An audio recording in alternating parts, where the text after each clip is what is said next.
Hey, what's up, everybody? Welcome back. I'm Brian Jester, co-founder here at Occupy Fantasy, and we're here today with some NFL DFS picks and lineup advice for tonight's Thursday Night Football single game showdown slate on FanDuel and DraftKings between the New York Giants and the Washington Football Team. If you are new here, make sure you click that subscribe button to get notified whenever we go live or upload any new videos. Give us a thumbs up if you like the showdown content and want to see more. If you have any questions, you can always hop in the comment section below or join our Discord channel. All that info is in the description below the video. So, it only took 1 week into the football season, and we get a trashy, low total Thursday night football game. You love it. So, this video is going to be about 10 minutes long, just breaking down different lineup construction tips for low risk and high risk contests on both sites. Talk about some injury news and notes and some value plays as well. So, let's get into it.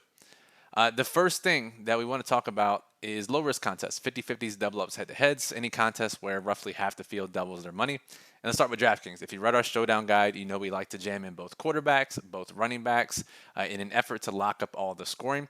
Fortunately, it's pretty clear tonight on how we can do that. So Daniel Jones starting at quarterback for the Giants. Ryan Fitzpatrick is out. Taylor Heineke will draw the start for the football team. If you remember last year, he started the wild card game against the Buccaneers for the football team. Antonio Gibson, who's going to be the most popular player on the slate after his incredible usage in week 1, where he saw 20 rushing attempts, 5 targets, just dominated opportunity in this backfield. And he's going to be the most popular on both sites in high risk, low risk contests. So for any small field contest, any low risk contest, want to be one of the first guys you get into your lineup. The big question mark is Saquon Barkley. He's going to play tonight. He does have the questionable tag. But as the team has told us through the offseason, they're going to ease him back into action as he returns from his ACL injury a year ago. And he was eased into the action. He didn't get the full workload in week 1, 10 carries, 3 targets. The Giants really didn't get anything going on offense. So the raw totals aren't that impressive, but the percentage wasn't that bad. It's not the 80-90% that he was getting pre-injury, but he is going to work his way back into that range. Will he get the full workload tonight on 3 days rest after week 1? I doubt it. Still going to be a split with Devontae Booker, but he will be the lead back in this offense. So now if you tried to fit all 4 of these guys, and if you just started, let's say, with Antonio Gibson like we like, every single time on these videos, let's get the captain, Antonio Gibson, Heineke, Saquon. Now, you'll know that generally we like to captain a quarterback or MVP a quarterback in these low-risk contests, but with 2 terrible quarterbacks like this and the running back projected to be the highest owned, that's the person you want to get into your captain MVP spot if you can. Now, this just leaves $2,500 left per player. And remember, this game total is 40 points. Washington is a 3.5 point favorite, depending on where you look. And we like to get high floor options in our flex spots outside of those top 4 players. The Washington Football Team defense would qualify in a low total game as the next best option. However, they are priced up tonight, right? Because, surprise, it's a good spot. And they are 5,600. So we can't really fit them in this way. However, one option tonight on DraftKings in low-risk contests is to captain the Washington Football Team, who has a rare good median projection and a floor and ceiling. Still can't do it every single time. There we go. Captain spot. That leaves us $8,300 left per player. Very interesting. We can get those 4 guys in. The other player to consider for small field, low-risk contests, and even your high-risk contests, who is clearly underpriced, is Dyami Brown, rookie receiver for the Washington Football Team. Played 93% of the snaps in week 1. Box scores didn't really reflect his playing time, but he's got a clear hold on the number 2 job of Curtis Samuel on injured reserve. So if you scroll down, Dyami Brown is just $1,400. He opens up everything and allows you to pay up for those low risk, high floor options. So consider Dyami Brown in all contest types tonight. Now, if we go over to FanDuel, let's clear this out. Let's go over to FanDuel. So it's your typical FanDuel slate where you have to make a decision in low-risk contests. It's not clear-cut where you can just play all those top 4 plays. Because if you put Antonio Gibson, Daniel Jones, Taylor Heineke, now Saquon, that leaves $4,000 left per player. Obviously, we can't fit in any player in that range. But I think the move here is to take out Saquon Barkley in low-risk contests. At $14K, he really no discount on his usage in week 1. From his normal stud role. So at $14K, it's gonna be tough for him to get there in a timeshare as a road underdog here in this single game slate. So this gives you 9K left per player, and I think you can get a little more balanced lineup by doing it this way because you do want both quarterbacks and you want Gibson in there. Speaking of De'Ami Brown, by the way, he is just 5,500 on FanDuel, so keep that in mind. Now, high risk contest. This is where it gets fun tonight because salary is basically not a thing.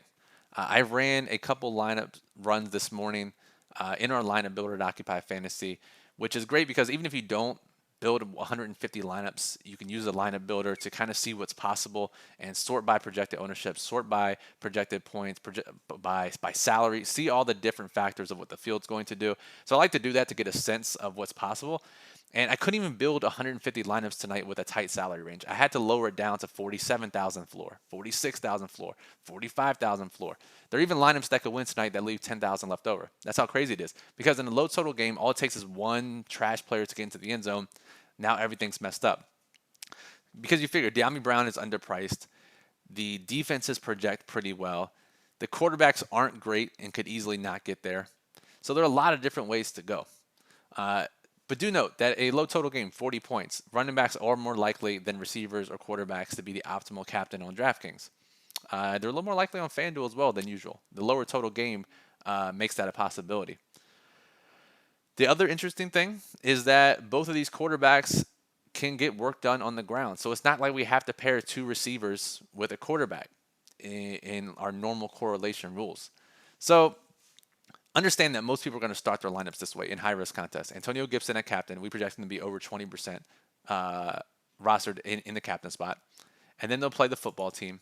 And now it's $7,500 left per player. And again, $7,500 for, and there's only a handful of guys that you can use up here.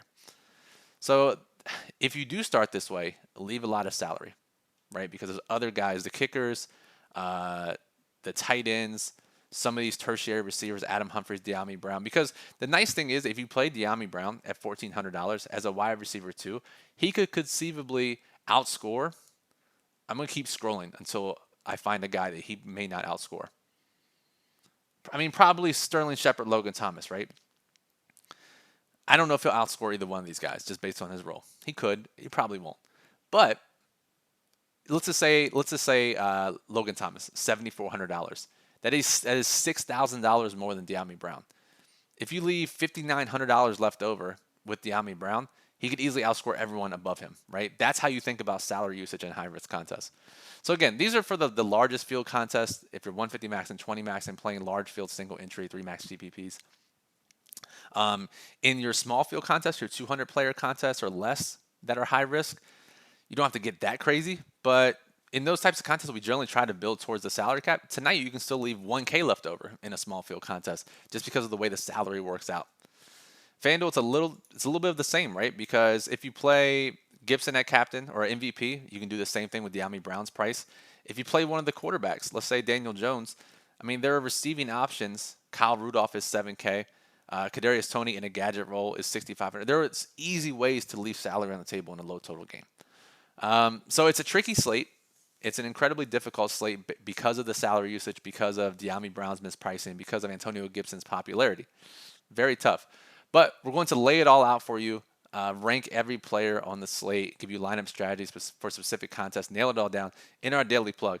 When that's published, it'll be linked in the description below, so make sure you check that out after you watch this video. That'll do it for this particular video. Appreciate everyone listening. Make sure you subscribe to the channel. That way you get notified whenever we upload any new videos or if we go live. Like this video if you appreciate the showdown content.